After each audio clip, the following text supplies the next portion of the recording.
ये है अंडमान एंड निकोबार और ये क्या है, लक्षद्वीप है। पूछता है कि अंडमान निकोबार और लक्षद्वीप ये किस उच्च न्यायालय के अंतर्गत आता है। देखिए अंडमान निकोबार जो है ना, यहाँ से सीधे आ जाइए कहाँ पे, कोलकाता में, है ना। तो जो कोलकाता उच्च न्यायालय है ना, कोलकाता उच्च न्यायालय, ये सारा जो है ना मामला कहाँ का देखता है, कोलकाता का तो देखता है ही, इसके साथ साथ ये अंडमान निकोबार का मामला सारा कहाँ जाता है, कोलकाता उच्च न्यायालय के अंतर्गत जाता है। जबकि लक्षद्वीप है तो इसके पास में पड़ता है केरला। कौन पड़ता है, केरला पड़ता है। तो लक्षद्वीप उच्च न्यायालय का, सॉरी लक्षद्वीप का जो इतना मामला होता है ना, वो सारा केरल उच्च न्यायालय के अंतर्गत सुनवाई होता है ना। केरल का तो केरल में होता ही है, जबकि लक्षद्वीप का भी साथ में अटैच कर दिया गया है, कहाँ पे, केरल में, क्योंकि यहाँ पर अपना उच्च न्यायालय खुद का नहीं है, इसका भी अपना उच्च न्यायालय खुद का नहीं है। ऐसे ही पूछा था गोवा का, तो यहाँ पे गोवा है, यहाँ मान लेते गोवा है, और ये महाराष्ट्र का हिस्सा है ना, महाराष्ट्र का हिस्सा है। तो गोवा जो है ना, ये महाराष्ट्र में भेज दिया है। इसका उच्च न्यायालय का सारा मामला कहाँ चलता है, महाराष्ट्र उच्च न्यायालय के अंतर्गत चलता है। यानी गोवा का मामला सारा महाराष्ट्र उच्च न्यायालय के अंतर्गत चलता है, इसको याद रखना है। देखिए आज हम लोग इस सेशन में पढ़ने वाले हैं आरआरबी ग्रुप डी और एनटीपीसी का प्रैक्टिस सेट नंबर 12। इससे पहले हमारे चैनल पे 11 प्रैक्टिस सेट अपलोड हो चुका है। अब जाकर वहाँ पे एनटीपीसी और ग्रुप डी के लिए देख सकते हैं प्रैक्टिस सेट, जो बहुत ही हेल्पफुल साबित होने वाला है। देखिए हमारे प्रैक्टिस सेट का खास बात क्या है कि इस प्रैक्टिस सेट में हम सिर्फ 50 क्वेश्चन लाते हैं। 50 क्वेश्चन में कुछ प्रीवियस ईयर क्वेश्चन रहता है, कुछ नए लेवल का क्वेश्चन रहता है जो एग्जाम में पूछे जाते हैं। तो ऐसे क्वेश्चन को सेट करके टोटल 50 जीके जीएसई हम बनाते हैं, जो एग्जाम की दृष्टि से बहुत ही महत्वपूर्ण है। तो आइए मेरे साथ वीडियो में एंड तक। देखिए नेक्स्ट क्वेश्चन है कि सोन जो है किस दिशा में बहने वाली नदी है। पहले समझिए कि सोन नदी निकलती कहाँ से है। देखिए सोन नदी जो है ना, मध्य प्रदेश में है, अमरकंटक की पहाड़ी है ना, जो मैकाल पर्वत का हिस्सा है, अमरकंटक की पहाड़ी यहाँ पे। देखिए यहाँ से निकलती है एक नर्मदा नदी, जो देखिए यहाँ पे मैप है, मान लेते हैं इंडिया का, सपोज दैट ये इंडिया का मैप है, और ये मध्य प्रदेश जो है ना, मध्य प्रदेश और छत्तीसगढ़ के बॉर्डर पे पड़ता है अमरकंटक की पहाड़ी। यहाँ से निकलती है एक नर्मदा नदी, जो मध्य प्रदेश होते हुए गुजरात होते हुए आगे जाती है अरब सागर में, और एक निकलती है सोन नदी जो उत्तर दिशा में जाती है। देखिए यहाँ से बिहार में जाती है, और ये गंगा नदी जो आती है ना उधर से उत्तराखंड से, ये बिहार में जाके मिल जाती है गंगा से। तो देखिए ये उत्तर साइड में बह रही है। तो यही पूछ रहा है क्वेश्चन कि सोन जो है किस दिशा में बहने वाली नदी है। तो इसका राइट आंसर क्या हो जाएगा, सी, उत्तर दिशा में बहने वाली नदी है सोन नदी। इसके बाद से जो नर्मदा नदी है, इसके बारे में पूछता है कि भारत का कौन सा नदी है जो डेल्टा के बदले एस्चुअरी बनाती है। तो ध्यान रखना है, दो नदी है भारत में, कौन सा है, नर्मदा प्लस ताप्ती। नर्मदा प्लस ताप्ती दो नदी ऐसी है जो डेल्टा के बदले एस्चुअरी बनाती है। ध्यान रखना है, डेल्टा के बदले एस्चुअरी का निर्माण करती है। ये क्वेश्चन बहुत ही इंपॉर्टेंट है, इसको याद रखना है नर्मदा और ताप्ती नदी के बारे में। देखिए नेक्स्ट क्वेश्चन है कि मनुष्य के पेशाब में मुख्यतः क्या पाया जाता है। देखिए मनुष्य का जो पेशाब होता है ना, इसमें क्या पाया जाता है। तो इसका राइट आंसर क्या हो जाएगा, बी, यूरिया पाया जाता है। देखिए कभी कभी आता है एग्जाम में कि मनुष्य के पेशाब का रंग जो होता है ना, वो पीला क्यों होता है। याद रखना है, पेशाब का रंग जो होता है ना, पीला क्यों होता है, यानी येलो क्यों होता है। देखिए पेशाब का रंग कैसा होता है, येलो। तो येलो से याद रखिएगा यूरोक्रोम, है ना, क्या याद रखना है, यूरोक्रोम। यूरोक्रोम के कारण क्या होता है, मनुष्य के पेशाब का रंग पीला होता है। जबकि यहाँ पर प्रश्न क्या था कि मनुष्य के पेशाब में मुख्यतः क्या पाया जाता है, तो यूरिया पाया जाता है। ऑप्शन नंबर क्या हो जाएगा, बी, याद रखना है, यूरिया पाया जाता है मनुष्य के पेशाब में। देखिए नेक्स्ट है कि पृथ्वी और चंद्रमा के कक्ष तल में कितने डिग्री का झुकाव है। तो देखिए पृथ्वी और चंद्रमा का बात कर रहा है ना, दोनों का बात कर रहा है एक साथ। तो इसका राइट आंसर क्या हो जाएगा, सी, 5 डिग्री का झुकाव है। जबकि सिर्फ पृथ्वी का पूछे कि पृथ्वी अपने अक्ष पर कितना डिग्री झुका हुआ है, तो इसका राइट आंसर क्या हो जाएगा, 23.5 डिग्री। 23.5 डिग्री, है ना, 23.5 डिग्री पृथ्वी जो है अपने अक्ष पे झुका हुआ है ना, याद रखना उसको। जबकि पृथ्वी और चंद्रमा का बात कर दोनों को सम्मिलित रूप से, तो ऑप्शन नंबर क्या हो जाएगा, सी, 5 डिग्री झुका हुआ है। देखिए नेक्स्ट क्वेश्चन है कि नर्मदा बचाओ आंदोलन के नेता कौन थे। नर्मदा बचाओ आंदोलन के नेता जो है कौन थे। तो इसका राइट आंसर क्या हो जाएगा, बी, मेधा पाटेकर थे। कौन है, मेधा पाटेकर जो है ना, ये नर्मदा बचाओ आंदोलन के नेता थे। ये इन्होंने नर्मदा बचाओ आंदोलन जो है 1985 में शुरू किया था। कौन, 1985 में इन्होंने शुरू किया था, आंदोलन किया था, है ना, नर्मदा बचाओ आंदोलन। जबकि ये देखिए यहाँ पर लिखा है सुंदरलाल बहुगुणा, ये तो पता ही होगा आपको, ये चिपको आंदोलन से संबंधित है ना। उत्तराखंड में पेड़ों का कटाई जब शुरू हुआ था तो ये सारे लोग मिलके इनके नेतृत्व में सब लोग पेड़ से चिपक गए थे और बोलते थे कि पेड़ के साथ साथ हम लोग को भी काट डालो। तो वहां पे चिपको आंदोलन से संबंधित कौन है, तो सुंदरलाल बहुगुणा है। ये अन्ना हजारे पता ही है, यही बहुत सारे आंदोलन किए भारत में, है ना। देखिए नेक्स्ट है कि चंद्रमा का एक दिन पृथ्वी के एक दिन के, है ना, पृथ्वी के कितने दिन के बराबर होता है ना। चंद्रमा का एक दिन पृथ्वी के कितने दिनों के बराबर होता है, तो इसका राइट आंसर क्या हो जाएगा, सी, 14 दिनों के बराबर होता है। ऑप्शन नंबर क्या होगा, सी। पृथ्वी का एक दिन चंद्रमा का जो है ना 14 दिनों के बराबर होता है। इसको याद रखना है, बहुत ही इंपॉर्टेंट है। देखिए नेक्स्ट क्वेश्चन है कि गोवा जो है ना, गोवा राज्य ये किस उच्च न्यायालय के अधिकार क्षेत्र में आता है। देखिए यहाँ से 3-4 क्वेश्चन आपको हम याद कर लेते हैं, है ना, बहुत ही इंपॉर्टेंट है। देखिए पहले गोवा का पूछ रहा है, तो गोवा जो है ना ये महाराष्ट्र उच्च न्यायालय के अंतर्गत आता है। किसके अंतर्गत आता है, महाराष्ट्र उच्च न्यायालय के अंतर्गत आता है गोवा। जबकि इसके अलावा जब आप देखेंगे मैप तो आपको समझ में आ जाएगा, है ना, ये मैप के माध्यम से समझिए। देखिए यहाँ पे है अंडमान निकोबार, अंडमान और निकोबार कहाँ पे, यहाँ पे है अंडमान निकोबार, याद रखना उसको। इसके अलावा एक ही साइड है, भारत के पूर्व साइड है अंडमान निकोबार, जबकि पश्चिम साइड है यहाँ पे लक्षद्वीप, है ना। ये है अंडमान एंड निकोबार और ये क्या है, लक्षद्वीप है। पूछता है कि अंडमान निकोबार और लक्षद्वीप ये किस उच्च न्यायालय के अंतर्गत आता है। देखिए अंडमान निकोबार जो है ना, यहाँ से सीधे आ जाइए, कहाँ पे, सीधे कहाँ पे आ जाइए, आप सीधे आ जाइए कोलकाता में, है ना। तो जो कोलकाता उच्च न्यायालय है ना, कोलकाता उच्च न्यायालय, ये सारा जो है ना मामला कहाँ का देखता है, कोलकाता का तो देखता ही है। इसके साथ साथ ये अंडमान निकोबार का ये मामला सारा कहाँ जाता है, कोलकाता उच्च न्यायालय के अंतर्गत जाता है। जबकि लक्षद्वीप है तो इसके पास में पड़ता है केरला। कौन पड़ता है, केरला पड़ता है। तो लक्षद्वीप उच्च न्यायालय का, सॉरी, लक्षद्वीप का जो इतना मामला होता है ना वो सारा केरल उच्च न्यायालय के अंतर्गत सुनवाई होता है ना। केरल का तो केरल में होता ही है, जबकि लक्षद्वीप का भी साथ में अटैच कर दिया गया है, कहाँ पे, केरल में, क्योंकि यहाँ पर अपना उच्च न्यायालय खुद का नहीं है, इसका भी अपना उच्च न्यायालय खुद का नहीं है। ऐसे ही पूछा था गोवा का, तो यहाँ पे गोवा है, यहाँ पे मान लेते हैं गोवा है, और ये महाराष्ट्र का हिस्सा है ना, महाराष्ट्र का हिस्सा है। तो गोवा जो है ना ये महाराष्ट्र में भेज दिया है, इसका उच्च न्यायालय का सारा मामला कहाँ चलता है, महाराष्ट्र उच्च न्यायालय के अंतर्गत चलता है। यानी गोवा का मामला सारा महाराष्ट्र उच्च न्यायालय के अंतर्गत चलता है, इसको याद रखना है। देखिए नेक्स्ट क्वेश्चन है कि तड़ित चालक का आविष्कार जो है किसने किया। ध्यान रखना है, तड़ित चालक का बात कर रहा है। तड़ित चालक जो होता है ना, लिखा है कि who invented the lighting conductor, यानी तड़ित चालक का आविष्कार जो है किसने किया, तो इसका राइट आंसर क्या हो जाएगा, सी, बेंजामिन फ्रैंकलिन ने किया था। ऑप्शन नंबर क्या हो जाएगा, सी हो जाएगा। बेंजामिन फ्रैंकलिन ने तड़ित चालक का आविष्कार किया था। देखिए तड़ित चालक होता क्या है, जैसे आप देखे होंगे बड़े बड़े इमारत, है ना, बड़े बड़े जब इमारत आप देखे होंगे तो इसके ऊपर देखिएगा आप, यहाँ पे एक त से तड़ित और त से तांबा, एक तांबा का जो होता है ना रॉड लगा रहता है ऊपर, है ना, तांबा का रॉड लगा रहता है। ये तांबा का रॉड करता है क्या, जैसे इसके आसपास कोई बिजली गिरेगा ना, है ना, आसमानी बिजली जब गिरेगा तो ये इसके आसपास गिरेगा ना तो सीधे खींच लेगा ये, है ना, खींच के यहाँ पर आके इसको भू संपर्कित कर देता है, जमीन के अंदर छोड़ देगा, जिस कारण क्या होता है इमारत पे कोई नुकसान नहीं पहुंचता है। ये बड़े बड़े भवन, मंदिर या फिर सांसद भवन, राज्यसभा सब जो होता है ना उसके ऊपर लगाता है। इसके अलावा आप देखे होंगे गाँव में टावर जो होता है ना, मोबाइल टावर, उसके ऊपर भी सब लगाता है तड़ित चालक, जिसका खोज किसने किया था, बेंजामिन फ्रैंकलिन ने इसका खोज किया था। पूछता है कि तड़ित चालक किसका बना होता है, याद रखना, त से तड़ित और त से तांबा, है ना।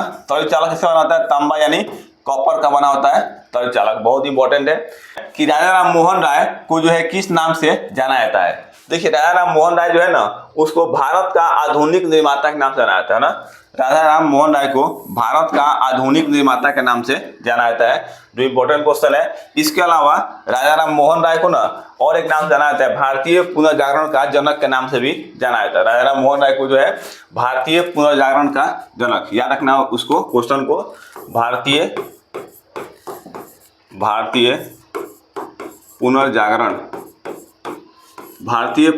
का जनक के नाम से भी राजा राम को जाना जाता है। बहुत इंपॉर्टेंट है, जिन्होंने सती प्रथा के खिलाफ जो है आवाज उठाया था राजा राम मोहन राय 1829 में। आपको बताना है कमेंट बॉक्स में उस समय भारत का गवर्नर कौन था जब सती प्रथा का विरोध राजा राम मोहन राय कर रहे थे। तो बहुत इंपॉर्टेंट प्रश्न है, यहाँ से प्रश्न पूछा हुआ है कि जब राजा मोहन राय सती प्रथा का विरोध किए थे 1829 में, उस समय भारत का गवर्नर कौन था? आपको बताना है कमेंट बॉक्स में। अगला प्रश्न है कि शुंग वंश की स्थापना जो है किसने की थी? देखिए शुंग वंश का स्थापना बहुत इंपॉर्टेंट है, इसका राइट आंसर हो जाएगा बी, पुष्यमित्र शुंग ने जो है शुंग वंश का स्थापना किया था। याद रखना उसको, कौन किया था?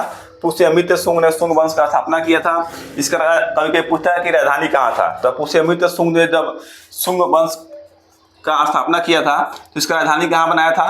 पाटलिपुत्र बनाया था। याद रखना उसका राजधानी कहाँ था? पाटलिपुत्र में था। राजधानी कहाँ था? पाटलिपुत्र में था। शुंग वंश का राजधानी स्थापना किसने किया था? पुष्यमित्र शुंग ने किया था। देखिए अगला प्रश्न है,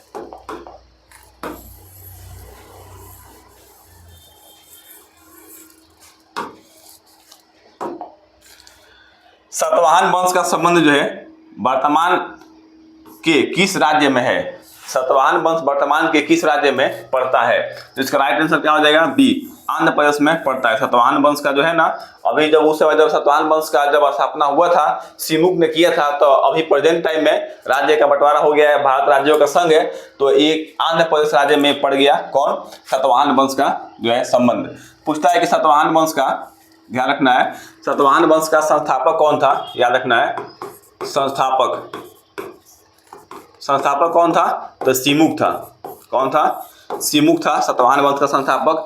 इससे एक और क्वेश्चन निकल के आता है कि सातवाहन वंश जो है ना, पूछता है कि भारत में ऐसा कौन सा वंश था जिसने सर्वाधिक सिक्का चलाया? किसका? शीशा का सिक्का चलाया था। तो इसका स से सातवाहन, स से सिमुक और स से सिक्का, याद रखना है। तो शीशे का सिक्का किसने चलाया था? शीशे का सिक्का किसने चलाया? तो सातवाहन वंश ने चलाया था शीशे का सिक्का। सातवाहन वंश का स्थापना कौन किया था? संस्थापक कौन था? सिमुक था। और सर्वाधिक शीशा का सिक्का किसने चलाया? सातवाहन वंश ने चलाया। फिर बोल लीजिए कि पहला शीशा का सिक्का कौन चलाया? तो सातवाहन वंश ने ही चलाया था। याद रखना है, इंपॉर्टेंट क्वेश्चन है। नेक्स्ट है कि कुद्रेमुख जो है कहाँ स्थित है? देखिए कुद्रेमुख कहाँ स्थित है? इसका राइट आंसर रहेगा क से कुद्रेमुख, क से कर्नाटक। कहाँ हो जाएगा? कुद्रेमुख कहाँ स्थित है? कर्नाटक में स्थित है। देखिए ये किस लिए फेमस है? तो कुद्रेमुख जो है ना, ये लौह अयस्क के लिए फेमस है। याद रखना उसको, लौह अयस्क के लिए फेमस है कुद्रेमुख। आप प्लस वहां पे राष्ट्रीय उद्यान भी है इसी नाम से, कुद्रेमुख राष्ट्रीय उद्यान भी है। याद रखना उसको, कुद्रेमुख राष्ट्रीय उद्यान और प्लस लौह अयस्क कहाँ पे स्थित है? तो कर्नाटक में है। ये लौह अयस्क के लिए बहुत ज्यादा फेमस है कुद्रेमुख, इसको याद रखना है। अगला प्रश्न है कि केसर का उत्पादन जो है भारत में जो है किस राज्य में होता है? देखिए केसर का सर्वाधिक उत्पादन किस राज्य में होता है? तो इसका राइट आंसर क्या हो जाएगा? जम्मू कश्मीर में होता है। ऑप्शन नंबर क्या होगा? सी होगा। अभी देखिए प्रेजेंट टाइम में हिमाचल प्रदेश में केसर का खेती बहुत तेजी से मतलब बढ़ रहा है, वहां पे भी खेती धीरे धीरे स्टार्ट हो गया हिमाचल प्रदेश में। लेकिन प्रेजेंट टाइम में सबसे ज्यादा केसर खेती और सबसे पहले से कहाँ होता है भारत में? तो कहाँ होता है? जम्मू कश्मीर में होता आ रहा है अभी तक, है ना, याद रखना है इसको। अगला प्रश्न है कि नाथुला दर्रा जो है किस राज्य में स्थित है? नाथुला, याद रखना है। ट्रिक आता है नाक जल गया। क्या? नाक जल गया। तो देखिए ये सिक्किम में स्थित है नाथुला, है ना। सिक्किम में दो दर्रा है, एक तो नाथुला है ही, इसके अलावा जयलेपला। दर्रा कहाँ पे? सिक्किम में है ना, याद रखना है। सिक्किम में दो दर्रा है, कौन सा? नाथुला और जयलेपला। कौन सा है? नाथुला और जयलेपला। सिक्किम में दो दर्रा है। जैसे देखिए यहाँ पे ये इंडिया का मैप हो गया, तो ऐसे सिक्किम है ना, ऐसे सिक्किम है। यहाँ पे ये नाक जैसा उठा हुआ है ना, याद रखना है, नाक जैसा उठा हुआ है, तो नाक जल गया, है ना। नाथुला और जयलेपला कहाँ पे? सिक्किम है, याद रखना ऐसे ट्रिक से। देखिए नेक्स्ट क्वेश्चन है कि मुद्रास्फीति जो है किसके लिए लाभदायक होती है ना। मुद्रास्फीति जो है सबसे अधिक किसके लिए लाभदायक होता है? तो ऋणी के लिए, जो ऋण लेता है ना व्यक्ति, जो लोन भी लेता है पैसा, उसके लिए बहुत ही लाभदायक होता है मुद्रास्फीति। इंपॉर्टेंट है। देखिए नेक्स्ट है कि हिंदी का पहला समाचार पत्र जो है कौन सा था? याद रखना है, हिंदी का पहला समाचार पत्र जो है ना उदंड मार्तंड था। कौन था? उदंड मार्तंड था। उदंड मार्तंड जो है ना, उदंड मार्तंड का संस्थापक कौन था? तो पंडित जुगल किशोर। कौन थे? पंडित जुगल किशोर थे इसका संस्थापक, है ना। ये कब हुआ था? तो 30 मई 1826 को हुआ था। कहाँ पे हुआ था? कोलकाता में हुआ था, याद रखना है। कोलकाता में हुआ था ना, याद रखना बहुत इंपॉर्टेंट है। अगला प्रश्न है कि भारत पर आक्रमण करने वाला पहला जो है मंगोल शासक कौन था। जब भारत पर आक्रमण हुआ तो उसमें पहला मंगोल शासक कौन था, इसका राइट आंसर क्या हो जाएगा, बी, चंगेज खा था, है ना। याद रखना है कौन था, चंगेज का था जब भारत पर पहला मंगोल आक्रमण हुआ था ना, याद रखना उसको।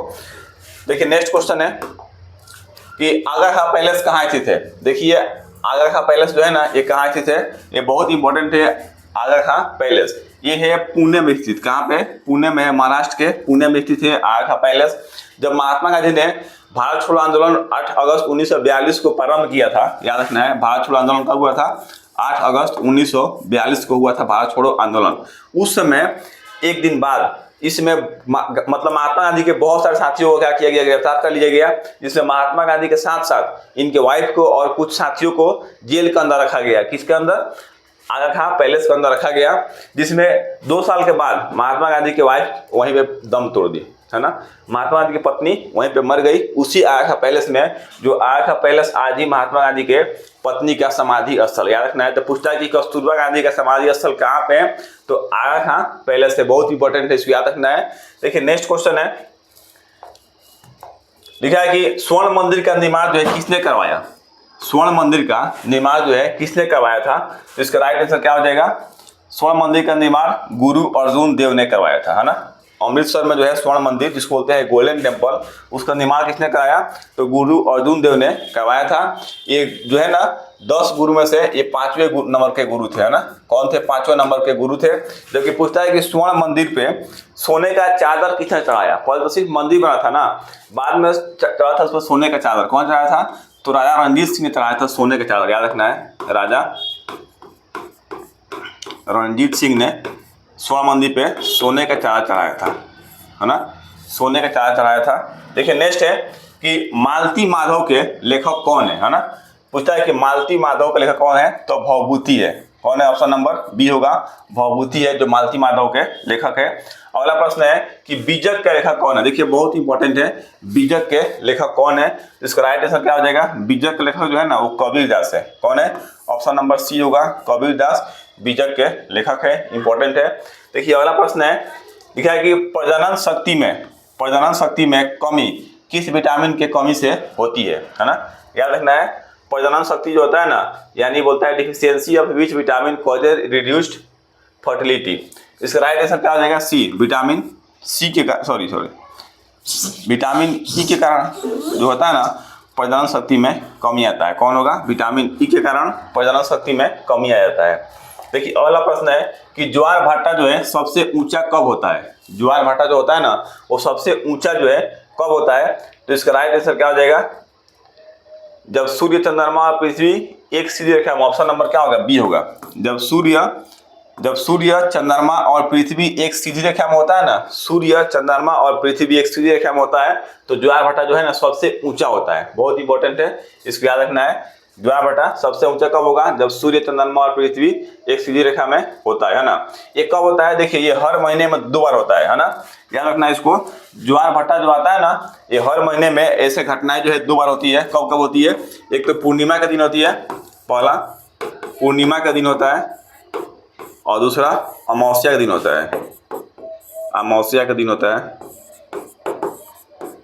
ज्वार भाटा उत्पन्न होता है हर कितने महीने पे, तो हर महीने में 2 बार होता है ना। हर महीने में 2 बार होगा, एक पूर्णिमा के दिन और एक अमावस्या के दिन। सूर्य पृथ्वी और चंद्रमा एक सीधी रेखा में होती है, तो उसमें ज्वार भाटा जो है सबसे ऊंचा होता है।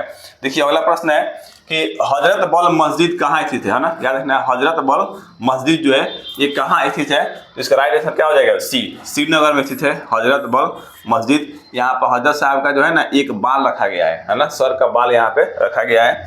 देखिए नेक्स्ट है कि 20 अगस्त है ना किस दिवस के रूप में मनाया जाता है, तो 20 अगस्त जो होता है ना वो सद्भावना दिवस के रूप में मनाया जाता है ना। कौन सा होगा, ऑप्शन नंबर बी होगा, सद्भावना दिवस के रूप में 20 अगस्त मनाया जाता है। देखिए नेक्स्ट क्वेश्चन है कि काबुई जनजाति कहाँ पाई जाती है ना, याद रखना है काबुई जनजाति जो है ना ये किस राज्य में पाई जाती है, तो ऑप्शन नंबर क्या हो जाएगा बी, मणिपुर में पाई जाती है काबुई जनजाति, याद रखना है इसको। देखिए दोस्तों ये जो है ना सेशन बहुत ही इंपॉर्टेंट है और आपको वीडियो अच्छा लगता है हमारे चैनल को सब्सक्राइब करें और अपने दोस्तों को भी शेयर करें। बस पैसा लगता नहीं है सब्सक्राइब करने में, बस एक बटन दाब देना है और हमारे जो है सदस्य बन जाएंगे आप चैनल का, बहुत ही इंपॉर्टेंट है। देखिए नेक्स्ट है कि राणा सांगा जो है किस क्षेत्र का शासक था, राणा सांगा क्या है, ये किस क्षेत्र का शासक था, तो इसका राइट आंसर क्या हो जाएगा बी, मेवाड़ का शासक था कौन, राणा सांगा, इंपॉर्टेंट है। देखिए अगला प्रश्न है कि भारत का सर्वोच्च वीरता पुरस्कार जो है कौन सा है, तो इसका राइट आंसर क्या हो जाएगा, सर्वोच्च वीरता पुरस्कार ये परमवीर चक्र है, कौन होगा, परमवीर चक्र जो है भारत का सर्वोच्च वीरता पुरस्कार है ना। इसका स्थापना कब हुआ था परमवीर चक्र का, तो जिस समय भारत गणतंत्र हुआ था 26 जनवरी 1950 को, जिससे हमारा संविधान लागू हुआ था, उस समय जो है ये भी जो है पुरस्कार इसका स्थापना हुआ था, देने का कार्यक्रम शुरू हुआ था। देखिए नेक्स्ट क्वेश्चन है कि पल्लव राजाओं की राजधानी क्या थी, है ना, पल्लव राजाओं की राजधानी क्या थी, जिसका राइट आंसर क्या हो जाएगा बी, कांचीपुरम था ना, पल्लव राजाओं का राजधानी जो है ना कहाँ पे था, कांचीपुरम में था, याद रखना उसको। देखिए नेक्स्ट क्वेश्चन है कि पुराणों की संख्या जो है कितनी है, याद रखना है। देखिए पुराण जो होता है ना सबसे पहले पूछता है क्वेश्चन कि पुराणों को जो है किसने लिखा था ना, तो इसका राइट आंसर क्या हो जाएगा, पुराण को जो है ना इसको लिखा था किसने, महर्षि वेद व्यास ने, है ना, किसने लिखा था, महर्षि वेद व्यास ने लिखा था पुराणों को। पूछता है कि पुराणों की संख्या जो है कितना है, इसका राइट आंसर क्या हो जाएगा 18, है ना, कितना है 18 है पुराणों की संख्या, और लिखा किसने था, तो महर्षि वेद व्यास ने। 18वां वेद को किसने लिखा, महर्षि वेद व्यास ने 18वां पुराण को लिखा था। ऑप्शन नंबर क्या हो जाएगा बी, पुराणों से कितना है 18 लिखा था किसने, वेद व्यास है। जबकि पूछता है कि वेदों की संख्या कितना है, सिर्फ वेद के बारे में पूछे तो वेद कितना है 4 है, कितना है 4 है, कौन कौन सा है, तो ऋग्वेद, अथर्ववेद, यजुर्वेद और सामवेद, 4 वेद है, ऋग्वेद, अथर्ववेद, यजुर्वेद और सामवेद। पूछता है कि सबसे पुराना वेद कौन सा है, तो ऋग्वेद है।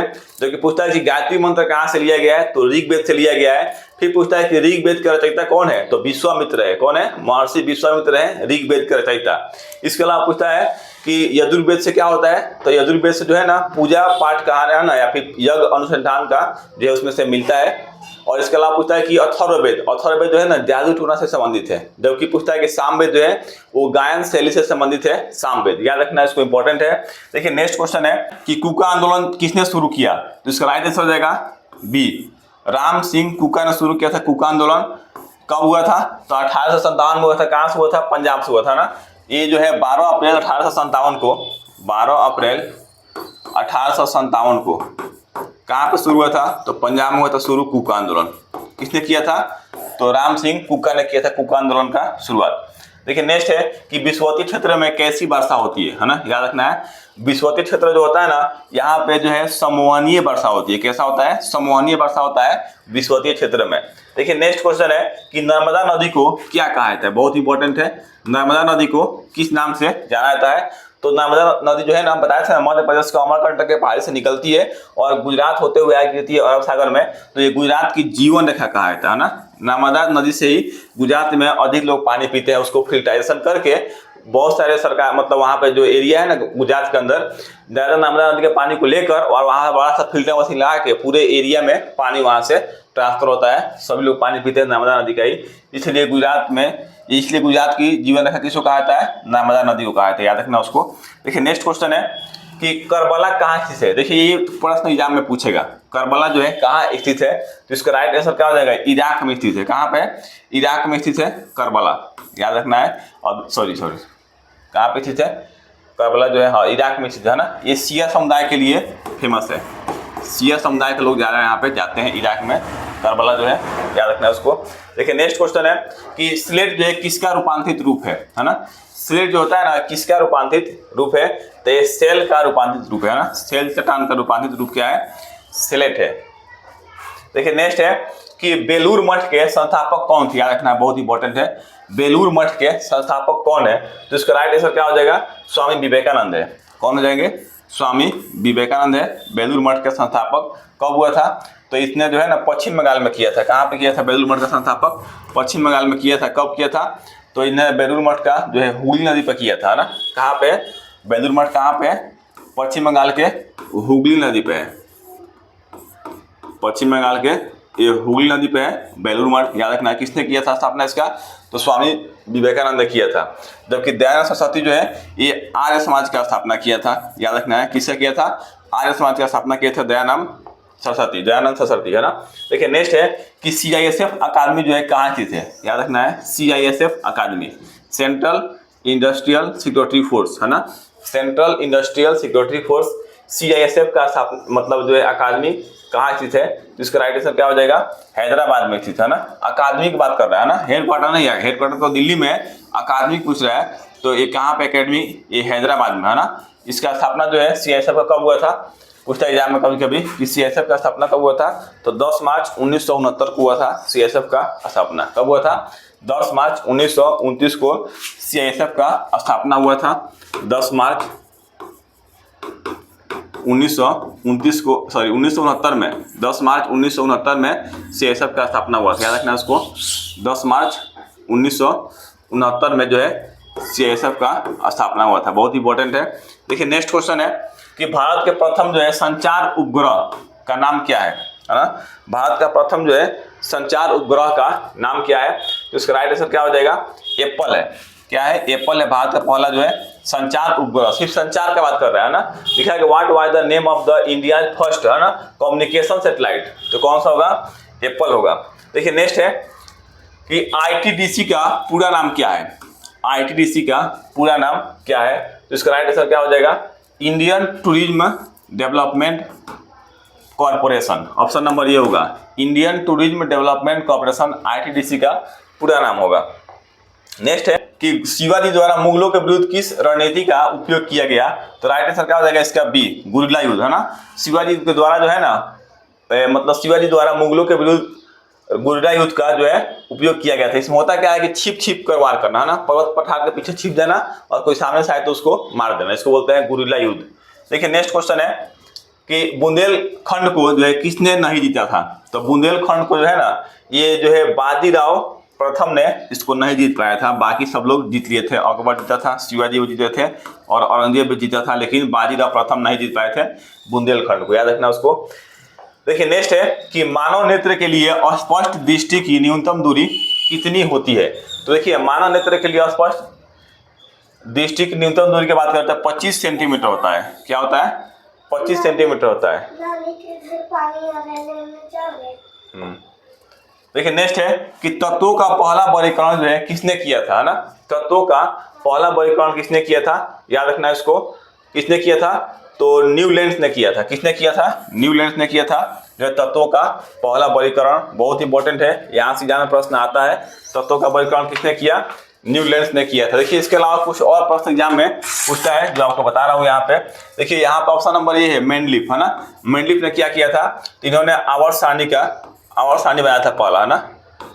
आवर्त सारणी बनाया था किसने? मेंडलीफ ने। इसके अलावा जो है न्यूटन, तो इसने क्या किया था? न्यूटन जो है ना एक त्रिक नियम दिया था। याद रखना है न्यूटन जो है त्रिक नियम दिया था। इसके अलावा है डाल्टन, तो डाल्टन का काम क्या था? ये परमाणु सिद्धांत दिया था ना। याद रखना है परमाणु सिद्धांत किसने दिया था? डाल्टन ने दिया था। परमाणु सिद्धांत किसने दिया? डाल्टन ने दिया था। बहुत इंपॉर्टेंट है। देखिए नेक्स्ट क्वेश्चन है कि शीत ज्वार है ना यानी मलेरिया का संक्रमण जो है कौन करता है? तो मलेरिया का संक्रमण जो है ना ये मादा एनाफिलिस मच्छर करता है। कौन करता है? मादा एनाफिलिस मच्छर करता है मलेरिया का संक्रमण है ना। देखिए मादा एनाफिलिस मच्छर जो होता है ना इसका क्या नाम होता है? जो करता है उसका नाम है, सॉरी नाम तो यहाँ पे लिखा हुआ है मादा एनाफिलिस, जो शीत ज्वर का संक्रमण करता है। देखिए इसके अलावा पूछता है, ये तो हो गया मलेरिया का। फिर पूछता है कि डेंगू का बात करें है ना। डेंगू जो है किस मच्छर से फैलता है? ये फैलता है मादा एडिज मच्छर से। किससे फैलता है? मादा एडिज मच्छर से फैलता है डेंगू। मादा एडीज मच्छर से क्या फैलता है, डेंगू फैलता है। जबकि मलेरिया किससे फैलता है, मादा एनाफिलिस मच्छर से फैलता है ना। देखिए सब मादा ही काटते हैं, जो पुरुष मच्छर होते हैं ना, मेल जो मच्छर होते हैं, मॉस्किटो जो होते हैं, वो सारे जो क्या करते हैं, अपने फल फ्रूट से अपना जो है जीवन व्यतीत करते हैं, फल फ्रूट्स के रस लेकर जीवन व्यतीत करते हैं, लेकिन मादा मच्छर रिसीव काटती है, याद रखना उसको। देखिए नेक्स्ट क्वेश्चन है, लिखा है कि चंद्रमा को पृथ्वी की परिक्रमा करने में कितना समय जो है लगता है ना। चंद्रमा को पृथ्वी की परिक्रमा करने में कितना समय लगता है, तो 27.8 दिन लगता है, याद रखना। लगभग 29 दिन ऑप्शन है तो वहां पर लगा देना है, नहीं तो 27.8 दिन लगता है चंद्रमा को पृथ्वी की परिक्रमा करने में। देखिए नेक्स्ट है कि अंकलेश्वर तेल क्षेत्र कहाँ स्थित है, याद रखना है। अंकलेश्वर तेल क्षेत्र जो है ना, ये कहाँ पे स्थित है, ये है गुजरात में स्थित है ना। ये प्राकृतिक तेल और गैस यहाँ से निकलता है अंकलेश्वर से, याद रखना है उसको, है ना। खनिज तेल प्लस प्राकृतिक गैस निकलता है। ये गुजरात के जो है ना, ये भरूच जिला में है। कहाँ पे, भरूच में है, और अंकलेश्वर है ना कहाँ पे, भरूच में है। देखिए नेक्स्ट क्वेश्चन है कि चंदन के घने जंगल जो है किस राज्य में पाए जाते हैं, है ना। चंदन के जो घने जंगल होते हैं ना, ये आप देखे होंगे पुष्पा पिक्चर, कहाँ पाए जाते हैं, कर्नाटक में पाया जाता है चंदन का जो है घने जंगल। देखिए नेक्स्ट है कि काकरापाड़ा योजना जो है किस राज्य से संबंधित है, तो इसका राइट आंसर क्या हो जाएगा, बी, गुजरात से संबंधित है। काकरापाड़ा कहाँ पे है, गुजरात में है। ये गुजरात में जो है ना ताप्ती नदी पे, याद रखना उसको, किस नदी पे है, ताप्ती नदी पे है। और गुजरात के जो है, गुजरात के किस में है, सूरत जिला में, याद रखना है, ताप्ती नदी पर सूरत जिला में काकरापाड़ा परियोजना, इसको याद रखना है, बहुत इंपॉर्टेंट है। देखिए नेक्स्ट क्वेश्चन है कि भारत में जो है राष्ट्रीय कैलेंडर कब शुरू किया गया, तो इसका राइट आंसर क्या हो जाएगा, 1957 में। कब किया गया था, 22 मार्च 1957 को जो है भारत में राष्ट्रीय कैलेंडर का शुरुआत किया गया था, है ना। देखिए जो भारत में राष्ट्रीय कैलेंडर है ना, वो शक संवत पे आधारित है ना। और शक संवत का शुरुआत किसने किया था, कनिष्क ने किया था 78 ईस्वी में, याद रखना। कब किया था, कनिष्क ने किया था 78 ईस्वी में, बहुत इंपॉर्टेंट है। शक संवत का शुरुआत कब हुआ था, 78 ईस्वी में हुआ था। किसके द्वारा, कनिष्क के द्वारा हुआ था ना, कनिष्क के द्वारा था 78 ईस्वी में, है ना।